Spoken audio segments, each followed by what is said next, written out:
Thank you, Terry.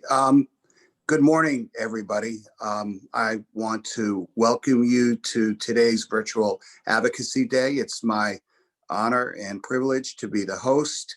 And we're working within a fairly limited amount of time. So I've been asked to sort of share our agenda for today. And once I finish with these very brief remarks, it's my pleasure to introduce our legislators who are in Group 1. I've been asked to ask them to make remarks about libraries and their community statewide. And please restrict your remarks to just about 3 minutes maximum. And then following all the legislators or their aides having spoken, I'm going to ask the librarians or the library trustees to also make brief remarks about their libraries relative to their status during this pandemic, things that are highlights. So having done that, I'd like to begin by introducing our legislators. And I believe Senator Andrea Stewart-Cousins is here. And so Senator Stewart-Cousins, I'd invite you to take the floor. Thank you so much, Tom. And it's really good to be with all of you. We love our libraries and we kind of miss the ability to see you in person because libraries are about that. It's about being able to walk in a safe place and do what you want to do and what you have to do and getting good help to do it. But as Terry made the remarks this morning, and thank you, Terry, for that very comprehensive presentation about what libraries continue to do. The other thing that we love about libraries is the fact that you evolve. You know exactly what you need to do, and you find a way to make sure that your core mission is always accomplished, and you adapt to the community. You meet the community where it is. I was very happy to be at the Yonkers Public Library with the mayor giving out certificates to the outreach workers in the census, because again, the library played an incredibly important role. And to just thank you all and thank the volunteers was really an honor for me. I think you said it all. You know that we as a legislature, your Westchester delegation in particular, and beyond, you know, my Senate conference as a whole, you know, are real education advocates. I always say we've never had a more pro education, public education, which means public access to everyone, Senate majority than what we have now. And we actually have a supermajority, so much so that I have started a library committee, which we did not have in the Assembly had it, as I'm sure Tom will mention, but the Senate had not had it. And so I decided we were going to have a library committee. And since I got Sean Ryan from the Assembly, who was that person, it seemed appropriate that he be able to resume his role on the Senate level. So now you have a whole committee that is focused on libraries and what we can do to help, whether it's construction, whether it's, you know, obviously working to restore. You have a group that along with the Assembly will do the best we can because we understand the value you bring. Thank you all, love you, and keep up the good work. Thank you, Senator. Thank you so much for your comments. And as always, thank you for your support, both now and in the past. We do appreciate it. I'm wondering if Tom Abenati is here today. He's supposed to be in Group 1. Hello, there I am. There you are, sir. You take the floor. Welcome. First of all, thank you very much for inviting me today. I want to thank, frankly, we usually don't do this, but I want to thank Senator Cousins. She's brought the Senate into the modern world. You know, I mean, it was the fact that they didn't have a library committee is a perfect example of it. And that's the one that's relevant here, but we can go on and on about all of the other things that the Senate is doing. And sometimes we get frustrated that we're not on the same page or whatever, but we have to remember the history of how long the other political party held that Senate. And it takes a while for them to recognize all of the things that they've got to catch up on. If you watch what's going on in Washington, I don't want to make this too political, but Biden is working day and night to just get back to where we were 4 years ago. But we didn't have a Senate of our party 4 years ago. It's been a long time since we had a Senate of our party. So they're making strides. And sometimes, like I said, we get frustrated. We're not on the same page, but we have to understand it takes a while to get us all together because they've got a lot of catching up to do. And I think they're doing a very good job of it. And Mr. Ryan, who succeeded, I think he succeeded me as the library chair in the assembly. He'll be a great senator. He was a great assemblyman. So she's got some good people working with her. And I'm hopeful that we can turn this partnership into moving the educational system forward. And libraries are clearly part of the educational system. And you guys are educators today more than ever before. We've had this conversation. I've spoken with many of you before on libraries, and we recognize how important you are, especially today. But you have to be a little bit more careful. You got to have a little bit better, like you said, you're going to give the senator the floor. Don't you mean that you were going to give her the screen? Anyway, that's, but at any rate, okay. But you guys are, as I've said this before, I'll say it again, you're the modern day community center, and you're now an adjunct of our school system because there are so many people out there who really need additional help. If they're on remote or they're on hybrid, and they really need to be able to see a person. And so many of you are open or in a hybrid model, and you're providing computer equipment. You're providing for so many people, not just students, but seniors and everybody else, the access to the internet and into the world in this lockdown environment. Now, we are facing a major problem. If you take a look at our budget, nothing that was there last year that we in the legislature want is there in the governor's proposed budget. We have to restore everything and more. So we face a major task. And we have the governor telling everybody that there's no money. I think there's a bit of an exaggeration there. I think we're going to find the money, but it's going to be a lot of work. And so, we have to set an agenda. We have to figure out what our needs are and then try to find the money to do that. And in some cases, we're going to be able to get federal funds. But it's really not a responsible way to budget to say, well, I'm going to take the funds and fill the hole with a one-time shot, with a one shot. So it seems to me that we should try to use as much of that one shot to restore you and others to where you were before. But going forward, we have to figure out how we're going to pay for this on an ongoing basis. And you have a lot of groups out there who are saying, we'll just raise taxes on the rich. Well, I say that too. But when we actually get to look at how do you raise those taxes, it's really not that easy. It's just not that easy. I mean, we've done some analysis of some of the proposals that were made. It's just not that easy. One of the proposals, for example, is to put in a tax on people on estates over $250,000. Well, that's everybody's home is worth more than $250,000 if you're a homeowner in Westchester County. That's just not a fair way to do this. So the numbers you're hearing out there, there's a challenge, and I'm sure the senator could go on and talk about it. How it's a real challenge. We've got to find a way to do this, but we're dealing. And as far as libraries go, I mean, if you recall, when I became Terry and I had this conversation, when I became library chair, we were able to bump up the library budget a little bit at a time, and we got it up to the highest level it had ever been at, and now it's back down again because we got a governor who believes that the only good book is one that he writes. So but when you have that attitude, it's really difficult for the rest of us to try to explain and cajole and to say we're dealing with a very important part of our community here, and we're talking about such a small part of the budget. We really have to make sure that our libraries are ready for today and are ready for tomorrow.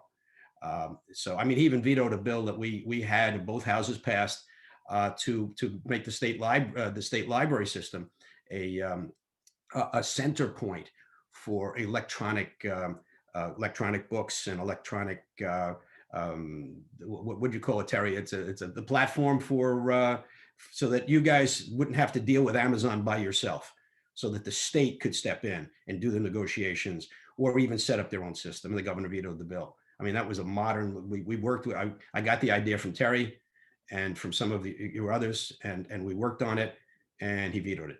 So we're still working on it. We're going to try to do it again, but we're going to try to figure out what will make it acceptable to the governor. But anyway, but I'm going on and on. Like the senator, I'm here for you.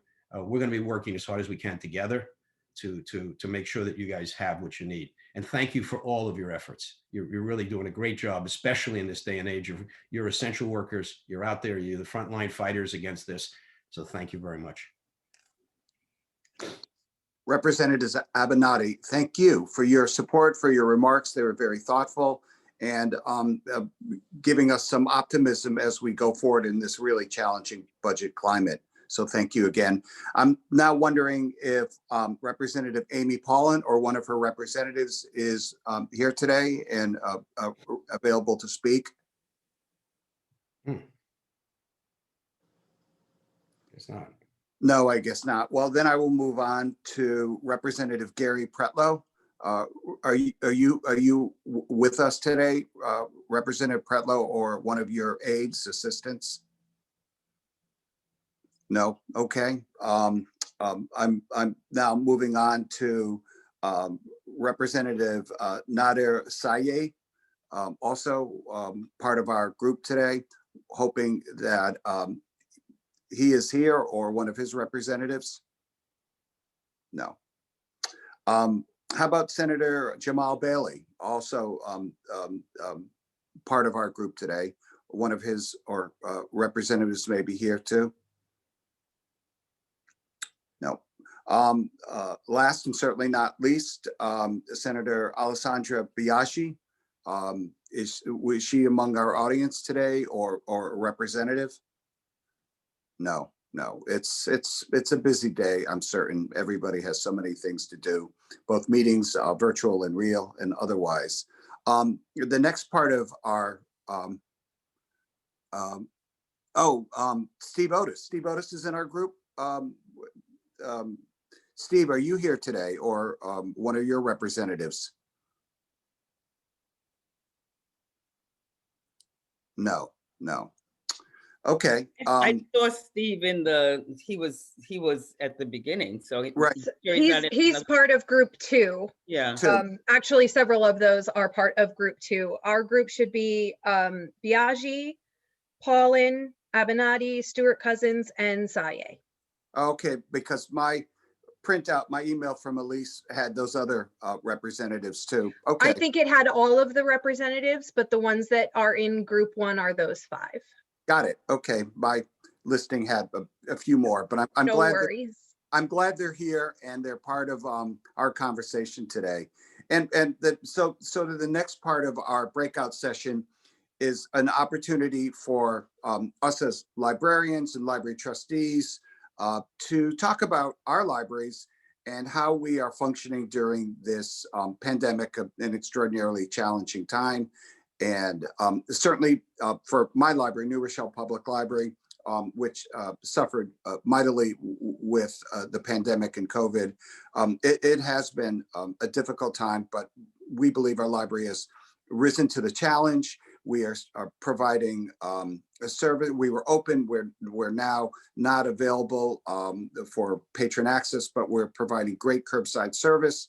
Nearly 1,000 what we characterized as transactions a month since we closed our doors, virtual programming, our e-programming, we're answering phones, we're answering emails. And one particular service that we've introduced that I'll just mention very briefly before we go on to my colleagues and peers is the service that our children's department has created, and it's called the Book Bundle Program, in which we are asking our patrons, our residents, to reach out to us and tell us, do you need books for your children? Give us a topic, give us an author, a theme. And so therefore, when they reach out to us, we are pulling together large packets of books and circulating them. And that has met with tremendous success. Our patrons have loved it. We've got all kinds of positive feedback through social media and otherwise. And just starting on January 13th, we have totaled 80 book bundle requests, and we've circulated 560 books. And it's been terrific. Though our library is closed, our patrons are still accessing our collections, which is so important, particularly during this time. So with myself, I'm happy to pass it along to other librarians in the group. And I'm not certain which librarians in the group is there someone who would like to start to talk about how their library has been impacted by COVID?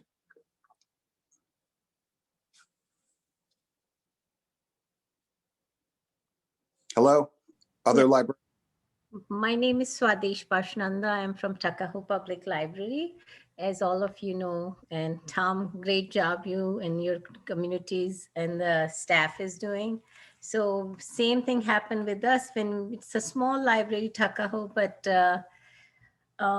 what we decided to do, we changed our even mission statement after the, right, we still in COVID version, but we did three main things like creativity. We offer art classes. So in the beginning, it was hard because people were not able to go out and buy the stuff. So we started whatever material they had it at home. And then we did for adults and teen and for children. So separate for teen and adult, they are doing together. And we changed now into, we are giving them the supply. We purchase the material and we gave them, like when they sign up, they come and pick up the material. And also we felt like people were so stressed out during COVID and the children, and they were not able to go out. So we are offering every week yoga program, and every week we also offer breath, body, and meditation, which one of our librarians went to WLS training. Thanks to WLS for offering that program. And we also do the Tai Chi class. And then we felt it like we need something for children to do the STEM activity. So we purchase a lot of kits and we are giving to the children who sign up for the program. And it's amazing. We also reach out, people who have email address, we send our newsletter every week. And also we send a newsletter, tech to go. Like, so we tell them how to use. And I have to say, thank you very much, Terry and the staff over there who help us, starting with all these programs, giving the library card from home and giving access to the students in Tuckahoe School to borrow the books, ebooks online. And we also reach out to the people who don't have access to email. So we try to contact them, and Allison was kind enough. She gave us the list and we try to call those people and reach out to them that how can we help them. Some were nursing home. They were they were not able to go out. So we provided them the books when we call and they needed something. So I think it is a great team effort to the staff, and the village also supported us. And I have to say thank you to WLS and all of you, the legislator, county legislator, and other members for supporting the library. And we are very thankful. Thank you.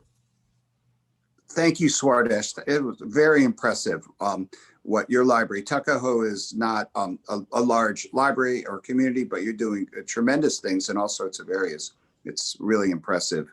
I'm wondering if other directors or trustees would like to talk about what's happening in their hometown library. I'd like to share something. Of course. Hi, I'm Elizabeth Hobson from the Dobbs Ferry Public Library, and Senator Stuart Cousins and Assemblyman Abenanti, thank you so much for all of your hard work for our libraries. You recognize the job that we do and the services we provide, and it's just wonderful to have your support and really know that we have a place in your thoughts and in your hearts. You know, to really have that support behind us means a lot to us. And I have something I really wanted to share. One thing, Tom mentioned his children's librarian and their book bundles. We have, our new children's librarian has been doing Zoom meetings with children to do virtual browsing. And I just want to put a picture in your head of, I glanced outside of my office one morning and I looked over and my children's librarian was on the floor by the children's videos with her laptop open, talking to a child. And it was just such a charming image of really service, you know, provided in a very difficult time. I loved that. Tom, am I allowed to share my screen?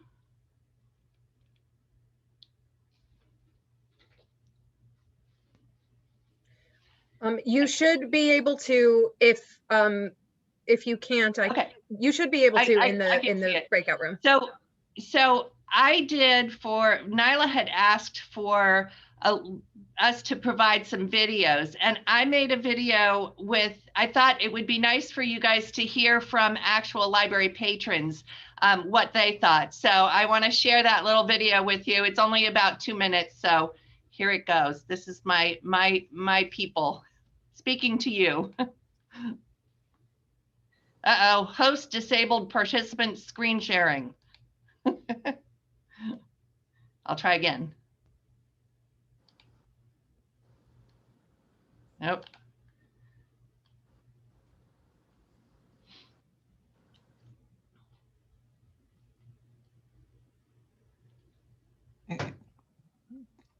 Dana, do you want to? Yeah, maybe- I'm How about if we trying. move on to someone else and we come right back to you, Elizabeth? Sure. So this is the modern library system. In addition to the Dewey Decimal System, you have to know how to run Zoom, right? Okay, Elizabeth, try it now. Okay, I'm doing 4 things at once. here we go. There you go.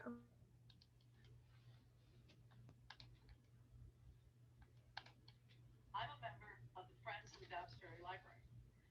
I became a member of Oops. the Friends because I realized how important communities libraries are.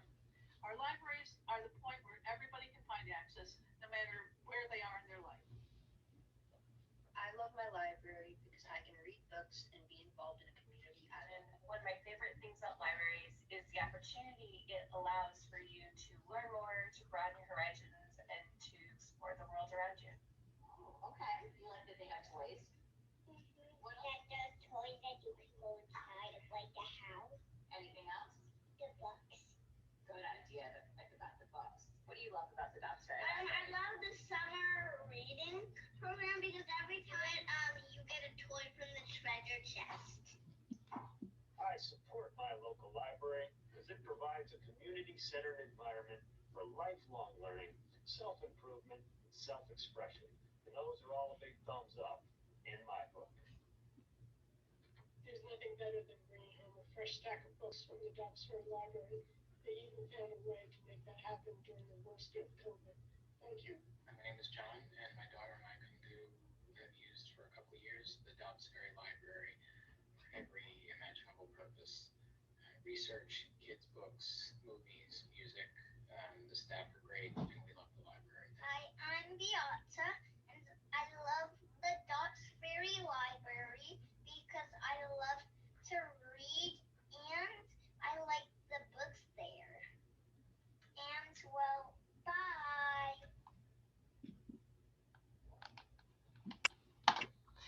So that's a big thank you to you all from library patrons. Elizabeth, wow, that was impressive. Great to not just have the library world here, but our patrons speak to our legislators to just tell them how important Dobbs-Ferry is in their life. And, you know, our patrons throughout the county would speak in a similar way. So, but thank you for that. I'm now wondering if there's another librarian or trustee that would like to talk about their library during this challenging age. Hi, Tom. I'd love to speak a little bit about the Chappaqua Library. Thank you, Andrew. Absolutely. So we, like many other libraries, are currently operating with curbside pickup We're not allowing the patrons into the building. But we've discovered our curbside pickup is incredibly popular. We are doing almost as much volume with curbside as we did when patrons were coming into the library. Our virtual programming has also completely taken off. We recently had a program, the Birds of Ecuador. We had well over 100 people join that program. We advertise throughout the county, and we often pull in people from all over, not just Chappaqua, but our neighboring communities. We actually had the Vice Minister of Tourism for Ecuador attend that program and share that globally. We have continued to offer our normal book selection. As with Tom, we're doing book bundles, which for our children's department has been incredibly popular. And we're continuing to offer virtual reference. We do phones, we do email. We've also added a real-time chat widget to our website so that patrons can hop on the website and be able to communicate with us regardless of if we're in the building or out of the building. And we've been working heavily on staff training and continuing education during this time period. It's been a challenging time, but it's been very rewarding to see just how much we're able to still assist our patrons and hearing from our patrons how much the library means to them. Thank you. Thank you, Andrew. It's powerful, the testimony that we're hearing. All of our libraries are, struggling and succeeding in serving our patrons and in communities throughout the county. And so it's great. It's great to hear that. I believe Liz wants to. Yeah, hi. Speak. Yeah, Hi, Liz. can everybody, you can hear me? Yes. Hi. So I'm actually one of Andrew Farber's, I'm lucky enough to be one of his trustees at the Chappaqua Public Library. And thank you to our legislators for joining us today for this important day. The Chappaqua Library was very busy from the start of the pandemic through now. We actually transitioned to Andrew as our new director during this time. But I can speak to the beginning of the pandemic because at that point, we were actually assisting our local school district, and many might think that in a district like Chappaqua, they wouldn't have a need for the public library. However, we also are their school district library. So we partnered with them early on to make sure that all the kids in the district had access to books and materials to support their ongoing learning, and that was last March. And then as the year progressed, we realized we weren't going to be able to fully open our doors to the children over the summer. So we hung the summer reading game poster outside, and the kids came and they took pictures and they did the summer reading. And we ran the Young Writers Contest, and we delivered the packets to the winners.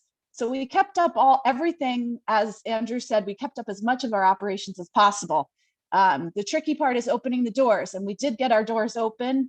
And we continually balance the needs of the community, but curbside has been incredible. Our community loves the electronic offering. WLS has been huge in terms of supporting us in that capacity with all of the apps and the access to the electronic books that they provide to our community. And we're very fortunate for the interlibrary loan system and everything that comes with the benefits of that system. So I appreciate all the work that everyone does on behalf of libraries. And I'm just glad to be able to, I'm in my 4th of my 5 years of the term, and it's been a pleasure to help support. And if anybody has any advice for me, I'm always open to suggestions. Thank you. Can I ask a question? I know you guys referred to it in the initial session, but do we, I know we have pockets around the county, even in places like Dobbs Ferry and Chappaqua and whatever, of where there's no broadband and where the families just don't have the equipment necessary to access that. You guys finding that at all? And do you have any solutions to that? How do we help on that? How do we make sure that, that particularly the kids, but even the adults have access to your services? So I'll just speak a little bit further on that, and then I'll let someone else speak to it. But we had chairs in our circle all from the start of the pandemic. We had people parking in our parking lot. and we were broadcasting out into the into our space. So we supplied internet to whoever needed it, and there was always people there using it. Is that Now, special equipment? Is that special equipment? No, they had to bring their own because we, as a library, that hadn't been a focus, and that was across the county. And I'm sure someone here is going to speak to it. But before, there was one other thing that I meant to mention that I forgot, which is that in Chappaqua, our biggest ongoing challenge, non-pandemic related, is the construction costs of maintaining an old building, the infrastructure from the IT all the way to the roof. We're constantly looking at huge price tags to maintain ourselves physically. And now we're looking at additional technology costs in order to, support more users in the digital realm. So and then the only other thing I wanted to say is adult programming. We've done a lot to evolve in terms of making sure that we can still deliver, and we're actually delivering to a broader audience than normal through our webinars. And then we're now starting to test our way into how do you recreate that intimate program event time after a program when you're extending the event through a webinar, and you can't have people the same way that you did it today with the breakout rooms. We're starting to implement that and starting to talk through how to do that at parity to all the patrons, so everybody has good access to the materials and information.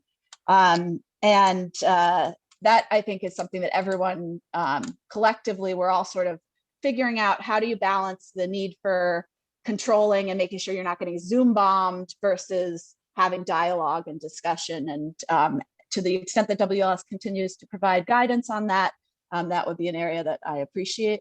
And I think that one of the libraries, I believe it was Greenberg, did a lot with hotspots, but I'm not sure who's in this room and if that was them or not, but somebody did more with hotspots, and I'd love to hear about that if you're here. Our time Yeah, I think is running short, and I'm wondering, Rosemary from Irvington Public Library, can you speak for just a short period of time, unfortunately? Very, very briefly, I just want to thank Senator Stuart Cousins, Assemblyman Tom Avenatti, and Terry Kirshner, because we could not have done everything we had to do during the course of the past year without your help and support. So that's my short version. And then a very quick thing from a patron sent me an email, and part of it said, the library has been such a godsend during this epic stay trapped at home year. I feel blessed to have access to the boundless largesse of the Westchester County system. So that's my very short thing, but thank you both. And my colleagues too. Without PLDA, I don't think we could have done it.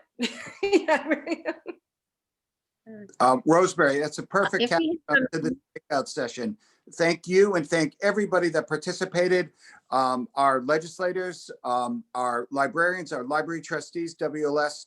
Honestly, we're telling a success story today because of our connection with the service, and we appreciate your support going forward. Our Senator Stuart Cousins, Representative Avenatti, now more than ever, libraries are playing a crucial role in the community, and you've just heard amazing testimony to that fact. Thank you so much, and we'll be rejoining the larger group in just a few seconds. So thank you.